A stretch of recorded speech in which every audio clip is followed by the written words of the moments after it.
Hi guys, this is my new channel Soul of Science and today we will discuss about the very first topic and the name of this topic is how strong are acid or basic solution or base solution. Guys इससे पहले हम लोगों ने cover करा था chemical properties of acids और bases और आज हम लोग कवर करेंगे इसी टॉपिक को। और आज हम लोग बेसेस का पूरा कंप्लीट करेंगे, बेसेस को पूरी अच्छे से कंप्लीट करेंगे पूरी तरीके से। और तो चलिए शुरू करते हैं। लेट्स बिगिन गाइस, आपका इस चैनल में स्वागत है। We know how acid bases indicators can be use to distinguish between an acid and a base.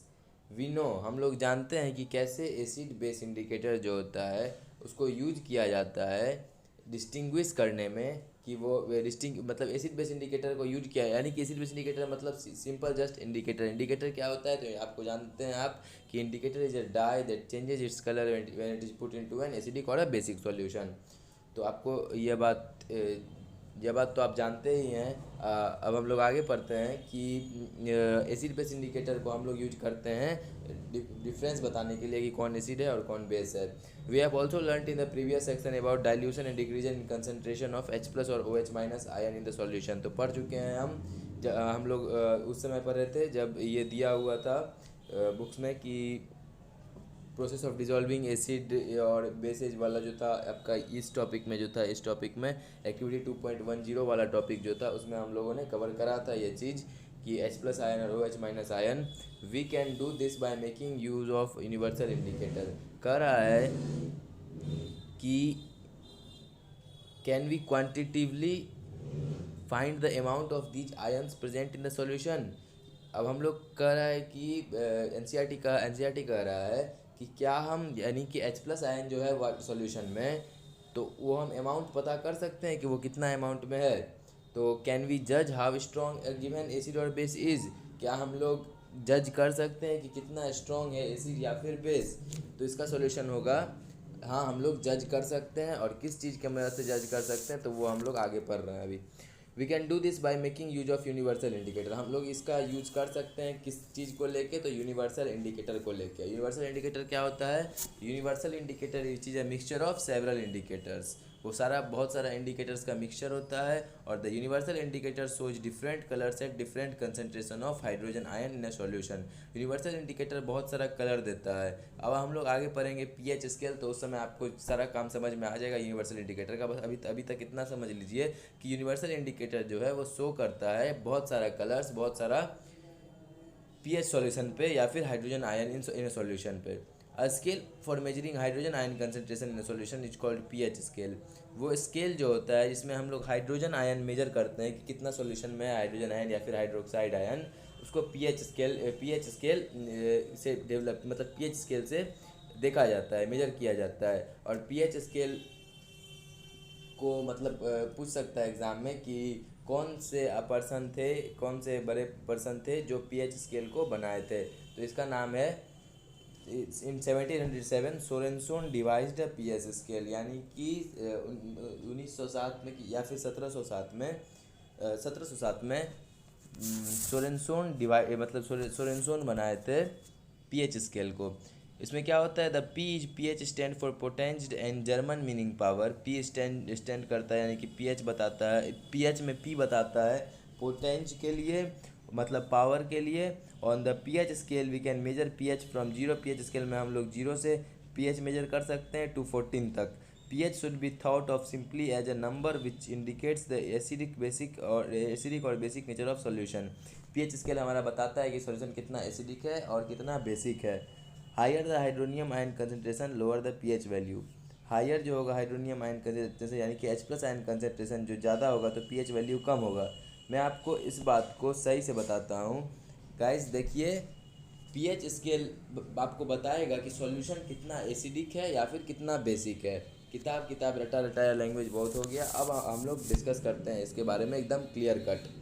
PH scale से हम लोग मेजर करते हैं कि हाउ वो सॉल्यूशन इज एसिडिक और बेसिक, कैसा है सॉल्यूशन, एसिडिक है या फिर बेसिक है और कितना एसिडिक है। ठीक है, इसके बाद बताते हैं आपको कि पीएच स्केल जो होता है, पीएच स्केल उतना देर से कर रहे हैं हम लोग। पीएच स्केल जो होता है उसका वैल्यू 0 to 14 होता है, 0 से लेके 14 तक होता है पीएच स्केल का वैल्यू।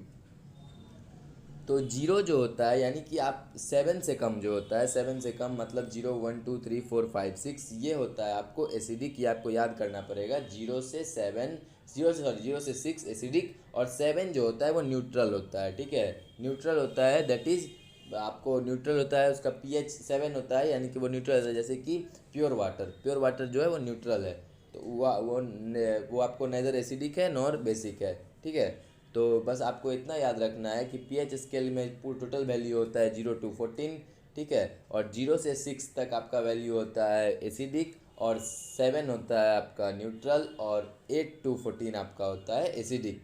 ठीक है, और जैसे जैसे मान के चलिए उसी में higher the hydronium ion concentration lower its is the pH value. Higher the hydronium ion concentration lower is the pH value.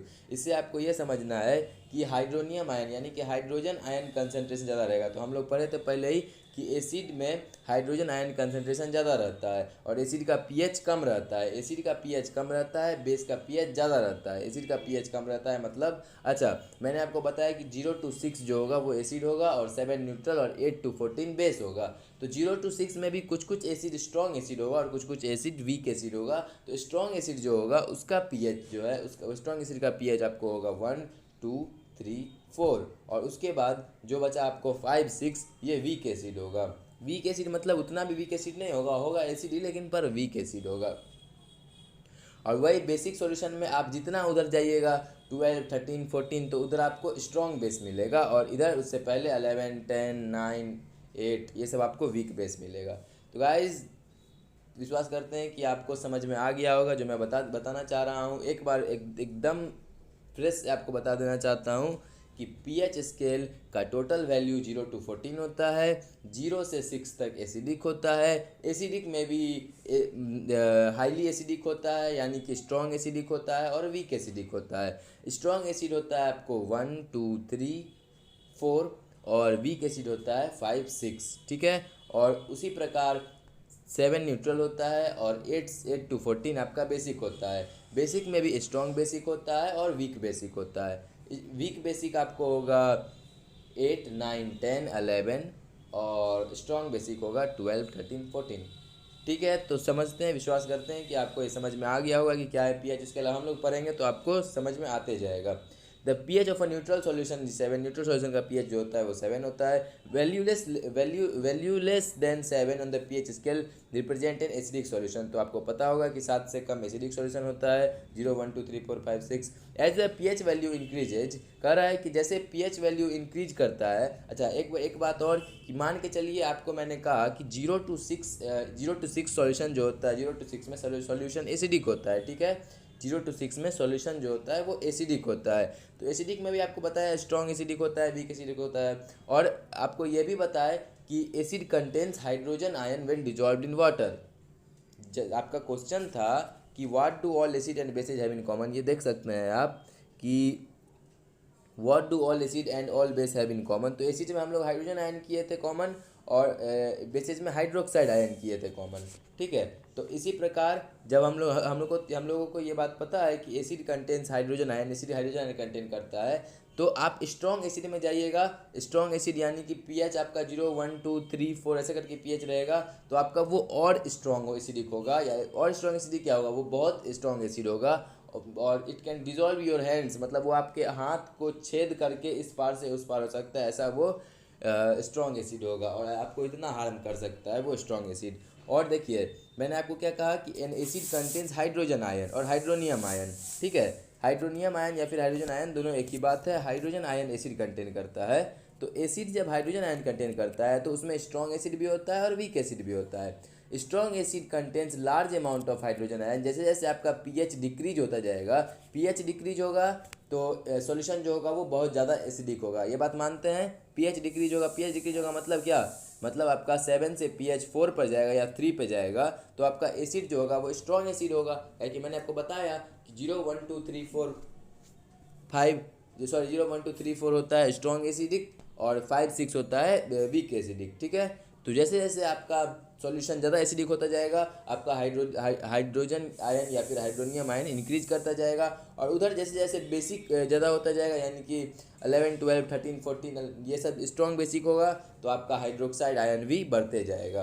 As the pH value increases from 7 to 14 it represent an increase in OH minus यानी कि hydroxide ion concentration in the solution. तो मैंने आपको बता दिया कि जैसे जैसे pH जाते जाएगा 8, 9, 10, 11, 12, 13, 14 जैसे जैसे आगे बढ़ते जाएगा वैसे वैसे हाइड्रोक्साइड आयन कंसनट्रेशन भी सॉल्यूशन में बढ़ते जाएगा।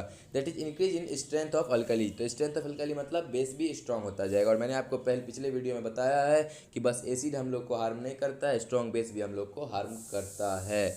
Generally paper presented with the universal indicator is use for measuring pH. Universal indicator का मदद हम लोग पीएच को नापने के लिए लेते हैं, मापने के लिए लेते हैं। One such paper is in figure 2.6। देखिए आप देखिए जो फिगर दिया हुआ है 2.6 में, उससे आप समझ पा रहे होंगे कि यहाँ देखिए 7 न्यूट्रल दिया हुआ है। 7 से पहले आपका सॉल्यूशन एसिडिक है। तो जैसे जैसे देखिए कि आप इधर लेफ्ट की तरफ बढ़ते जाते हैं, लेफ्ट की तरफ बढ़ते जाते हैं, आपका हाइड्रोजन आयन कंसनट्रेशन बढ़ते जाता है। और एक समय ऐसा आता है जब देखिए पूरा कवर हो गया हाइड्रोजन आयन कंसनट्रेशन। और वहीं बेसिक में देखिए कि जैसे जैसे आप 7 से 14 तक जाते जाते हैं आपका हाइड्रोक्साइड आयन कंसनट्रेशन घटते जाता है। तो इतना क्लियर हो गया गाइज आपको। अब हम लोग आगे बढ़ते हैं एक्टिविटी 2.11 की तरफ। इसमें देखिए यही है पीएच स्केल यही है 0, 1, 2, 3, 4, 5, 6, 7, 8, 9, 10, 11, 12, 13, 14।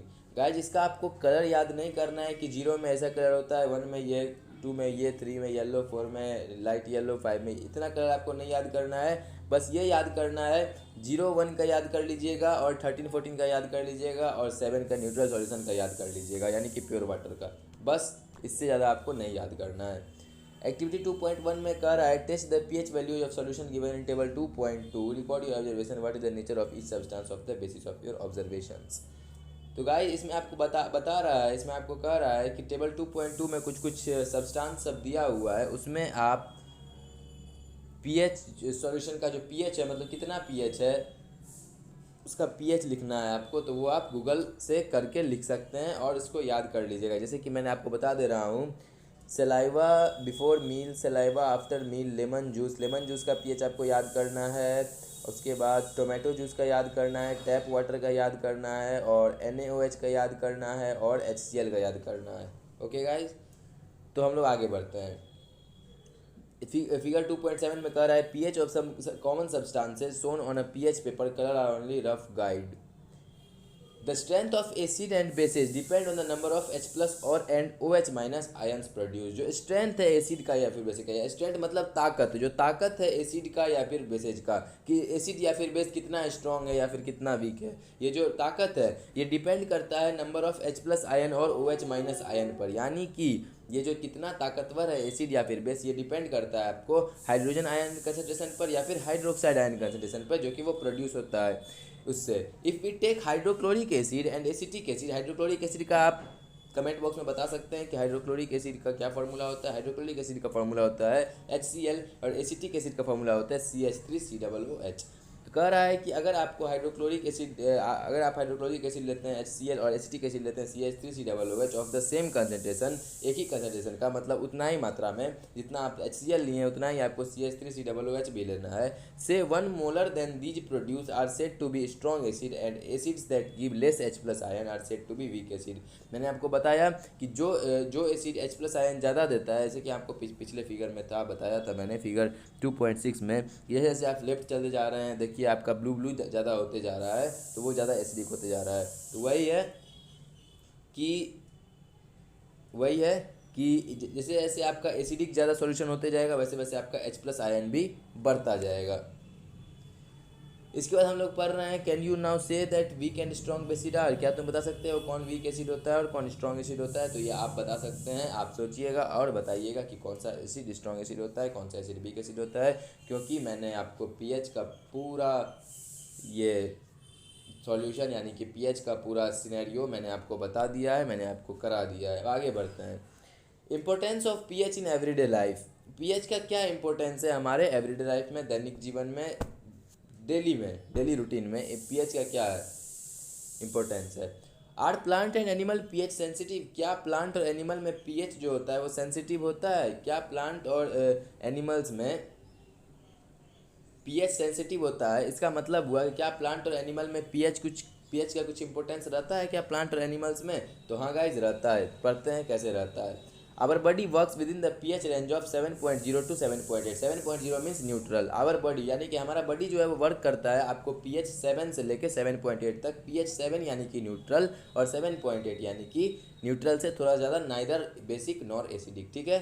Living organism can survive only narrow range of this pH change या फिर of pH change. Living organism survive कर सकता है बस 7 से लेके 7.8 तक पीएच के, ये आपको याद रखना है। When pH of rain water is less than 5.6 it is called acid rain. जब रेन वाटर का pH 5.6 से कम हो जाता है तो उसको मैंने कहा आपको एसिडिक रेन होता है, क्योंकि 5 और 6 वीक एसिड होता है और 5 के पहले स्ट्रॉन्ग एसिड होता है। तो वही है, 5.6 से जब कम हो जाता है तो वो एसिड रेन हो जाता है। एसिड रेन के कारण बहुत सारी मछलियाँ जो होती है समुद्र में वो मर जाती है, पेड़ डिस्ट्रॉयड हो जाते हैं, फॉरेस्ट जल जाता है, ये फॉरेस्ट फायर का हो जाता है। तो बहुत सारा सिचुएशन हो जाता है pH घटने के कारण।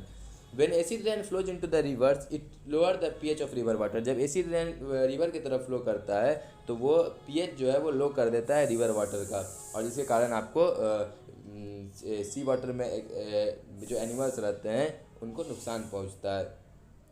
The survival of aquatic life in such reverse become difficult. तो एक्वेटिक एनिमल्स या फिर एक्वेटिक प्लांट्स जो होते हैं उनको बहुत ये हार्म पहुंचता है उस एसिड रेन के कारण, ठीक है। अब आगे हम लोग पढ़ते हैं कि एसिड्स इन अदर प्लैनेट्स, दूसरे प्लैनेट्स में एसिड, तो सल्फ्रिक एसिड रहता है इसमें शायद, देखिए पढ़िए। The atmosphere of Venus is made out of thick white and yellowish cloud of sulphuric acid. जो वेनस है, हम लोग किस प्लैनेट में रहते हैं? तो अर्थ में।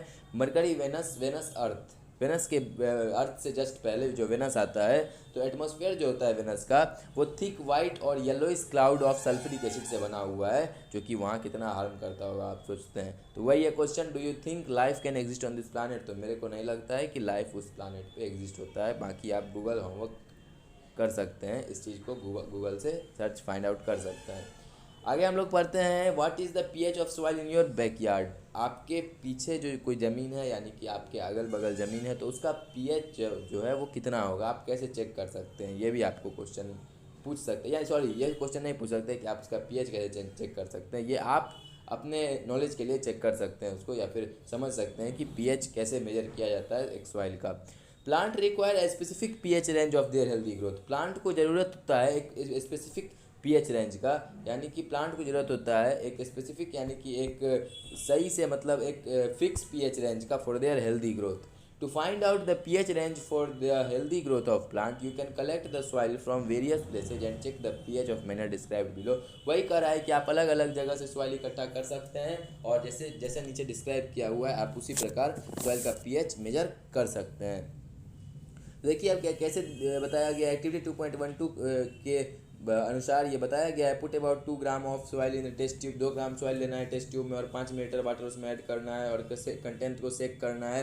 Filter the content and collect the filtrate in the soil. Filter कर लेना है उसको, और जो फिल्ट्रेट होता है उससे आता है, मतलब जो खराब चीज़ सब आता है उसको इकट्ठा करना है। Check the pH of filtrate with the help of universal indicator. PH उसका चेक करना है यूनिवर्सल इंडिकेटर के हेल्प से, तो आपको समझ में आ जाएगा कौन सा सॉइल वीक एसिडिक है या फिर स्ट्रॉन्ग एसिडिक है। PH in our digestive system. हमारे डाइजेस्टिव सिस्टम में पीएच का क्या काम है? तो आपको गाइज हमने पहले भी बताया था कि our stomach contains hydrochloric acid. ये उसी कंसेप्ट पर बेस्ड है, पढ़ते हैं हम लोग। It is very interesting to note that our stomach produce hydrochloric acid. देखिए पहला लाइन में ही दिया हुआ है कि ये बहुत इंटरेस्टिंग है समझना कि our stomach produces hydrochloric acid. It help in digestion of food. ये जो है वो डाइजेशन का मदद करता है, फूड को डाइजेस्ट होने के लिए मदद करता है, विदाउट हार्मिंग द स्टोमक, बिना स्टोमक को हार्म किए हुए। अब आप कहिएगा सर हाइड्रोक्लोरिक एसिड इतना स्ट्रॉन्ग एसिड होता है फिर कैसे हार्म करता है ये? तो नहीं, वो स्ट्रॉन्ग फॉर्म में नहीं होता है, वो डाइल्यूट फॉर्म में होता है, और which can help in the digestion of food. वो आपको डाइजेशन में मदद करता है। हाइड्रोक्लोरिक एसिड नहीं रहेगा तो आपका फूड डाइजेस्ट नहीं हो पाएगा। During indigestion the stomach produce too much acid and this cause pain and irritation. Indigestion के समय स्टोमक जो है वो बहुत ज़्यादा एसिड प्रोड्यूस करता है, और इसके कारण आपको पेन या फिर इरिटेशन होता होगा। याद करिए कि आप जब कभी शादी बारात में ऐसे गए हैं, ज़्यादा खाना खा लेते हैं, तो आपको क्या होता है, पेट दर्द, एसिडिटी का सिचुएशन आ जाता है। तो उसमें क्या होता है, एसिडिटी का सिचुएशन तब आता है जब आपके पेट में हाइड्रोक्लोरिक एसिड जो होता है वो मैक्सिमाइज हो जाता है, मैक्सिमम हो जाता है, ज़्यादा हो जाता है। To get rid of this pain people use bases called antacid. तो तो इस चीज़ से बचने के लिए पीपल जो है वो यूज करते हैं एंटासिड। एंटासिड क्या क्या होता है? तो एंटासिड होता है आपको मैग्नीशियम हाइड्रोक्साइड, जिसको मिल्क ऑफ मैग्नीशिया भी कहा जाता है। One such remedy must have been suggested by you at the beginning of this chapter.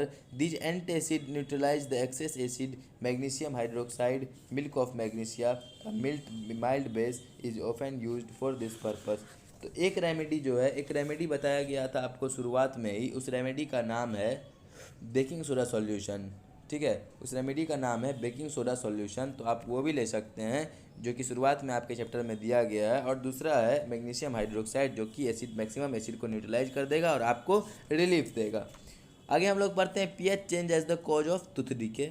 Tooth decay start when the pH of mouth is lower than 5.5। दांत का सड़ना जब शुरू हो जाता है तब दांत का पीएच जो है वो 5.5 से कम हो जाता है। तो आप देखिए लिंक जोड़ के पढ़ाई कर सकते हैं। आप लिंक जोड़ सकते हैं कि मैंने कहा था कि देखिए pH of rain water is less than 5.6, जब रेन वाटर का पीएच 5.6 से कम हो जाता है तो एसिड रेन होता है। अब यहाँ देखिए जब 5.5 यानी कि वही 5.5 5.6 से कम हो जाता है टूथ का पीएच, तो वहाँ टूथ सड़ने लगता है। तो आप याद कर सकते हैं ये the very important line, the very very very important line, ये अभी जो हम पढ़ने जा रहे हैं वो बहुत इंपॉर्टेंट लाइन है कि tooth enamel made of calcium phosphate CaPO4 ऐसे करके कुछ फॉर्मूला है इसका। तो टूथ डीके दांत का सड़ना स्टार्ट होता है जब माउथ का पीएच जो है वो 5.5 से कम हो जाता है।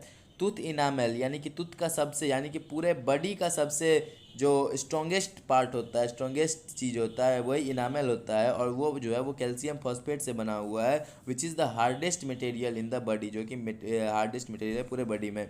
It does not dissolve in water, वो वाटर से डिजॉल्व नहीं होता, but is corroded when the pH is, जब लेकिन कोरोड हो जाता है जब पीएच जो है वो माउथ का 5.5 से बिलो आ जाता है।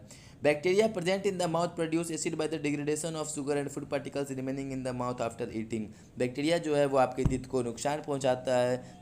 आपके बैक्टीरिया जो है आपके teeth को नुकसान पहुंचाता है जब आप नाइट में ब्रश नहीं करके सोते हैं, या फिर हाथ नहीं धोते हैं और खा लेते हैं, तो ये सब काम करते हैं तो बैक्टीरिया आपको नुकसान पहुंचाता है और आपका teeth को कोरोड करता है। और आपके teeth को इतना कोरोड करता है कि वो आपके एनामेल को भी कोरोड कर देता है। और इससे बचने के लिए क्वेश्चन आ सकता है, पहले तो क्वेश्चन ये पूछेगा आपको, this is very important question है, कई दफ़ा पूछा गया है ये चीज़ कि हमारा जो strongest hardest part of the body है वो क्या है, तो आप कहिएगा इनामेल, तो वो किस चीज़ से बना हुआ है, तो कैल्शियम फॉस्फेट से बना हुआ है। इसका आपको फॉर्मूला भी याद करना है।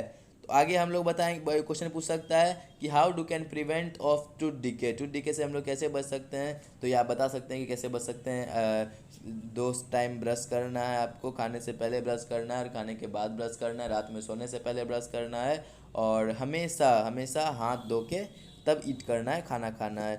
उसके बाद सबसे इम्पोर्टेंट चीज़ कि टूथपेस्ट जो है वो अच्छे क्वालिटी का यूज करना है, जिससे आपको दांत में कोरोड नहीं होगा, जिससे आपके दांत में बैक्टीरिया नहीं टिक पाएंगे। Using toothpaste which are generally basic for cleaning the teeth can neutralise. और टूथपेस्ट से आपका क्या होगा पता है, टूथपेस्ट जो होता है वो बेसिक होता है नेचर में, toothpaste is basic in nature, और आपके टीथ को जो कोरोड करता है वो एसिडिक होता है नेचर में। आपका टूथपेस्ट जो होता है वो बेसिक होता है नेचर में, तो आपका टूथपेस्ट जो है वो न्यूट्रलाइज कर देगा एक्सेस एसिड को जो प्रेजेंट होता है माउथ में, और आपके माउथ को सही कर सकता है, कोरोड होने से बचा सकता है। Self defence by animals and plants through chemical warfare. Have you ever been stung honey bee, क्या आपको कभी हनी बी काटा है? मेरे को तो 2 दिन पहले ही काटा था हनी बी, तो आपको कभी काटा है? बीइंग sting leaves and acid which cause pain और and irritation. Bee sting leaves यानी कि जो बी स्टिंग लिप्स यानी कि उसका बी स्टिंग एक पेड़ होता है, उसका जो पत्ता होता है वो जब आपके हाथ में चुभ जाएगा तो आपको बहुत दर्द देता है, और उस दर्द से आपको क्या छुटकारा मिल सकता है? Use of mild base like baking soda on the stung area. Baking soda लगाने से आपको वहाँ छुटकारा मिल सकता है, आपको दर्द में रिलीफ हो सकता है। Stinging hair of nettle leaves inject methanoic acid. और वही जो निटल लिप्स है यानी कि जो स्टिंगिंग हेयर जो लंबा लंबा कांटा है वो जो गड़ जाता है तो उसमें मिथेनोइक एसिड प्रेजेंट रहता है जो आपको बहुत पेन एंड इरिटेशन देता है। ठीक है गाइज, तो आपको अच्छा एक सेकेंड, इसमें 2.3 में दिया गया है एक्टिविटी 2.3 में कि देखिए ये बहुत इंपॉर्टेंट है, बहुत ज़्यादा ही इम्पोर्टेंट है ये, कि देखिए किस किस चीज़ में कौन कौन एसिड प्रेजेंट होता है। तो विनेगर में एसिटिक एसिड CH3COOH, तो आपको इसके साथ फार्मूला भी याद करते चलना है, फार्मूला भी आपको याद कर रखना पड़ेगा। सावर मिल्क या फिर कर्ड का लैक्टिक एसिड, लेमन का सिट्रिक एसिड, एंट स्टिंग का मिथेनोइक एसिड, नीटल स्टिंग का मिथेनोइक एसिड, टोमेटो का ऑक्जेलिक एसिड, टेमेरिंड का यानी कि इमली का टर्टरिक एसिड, एप्पल का मैलिक एसिड। ठीक है गाइज, तो इतना आपको सब समझ में आ गया होगा। अब गाइज हमको लगता है कि आपको ये बात बताने में कहीं कोई दिक्कत नहीं होगी कि एसिड क्या होता है, बेस क्या होता है, एसिड हमारे लाइफ में कैसे काम करता है, एसिड का हमारे लाइफ में क्या इम्पोर्टेंस है, जैसे कि मैंने आपको बताया ये डाइजेस्ट करने में। तो ये सारी चीज़ें से आप मतलब ये सारी चीज़ों को आप समझ चुके होंगे। तो अब हम लोग मिलते हैं इसके नेक्स्ट पार्ट के साथ, that is salts and salts. Trust me guys, बहुत इंपॉर्टेंट पार्ट होता है इस चैप्टर का। एसिड बेस एंड सॉल्ट्स का बहुत इंपॉर्टेंट पार्ट है सॉल्ट। सॉल्ट को हम लोग करेंगे एक एक एक एक एक एक एक या दो पार्ट में हम लोग सॉल्ट को कर लेंगे इसके बाद।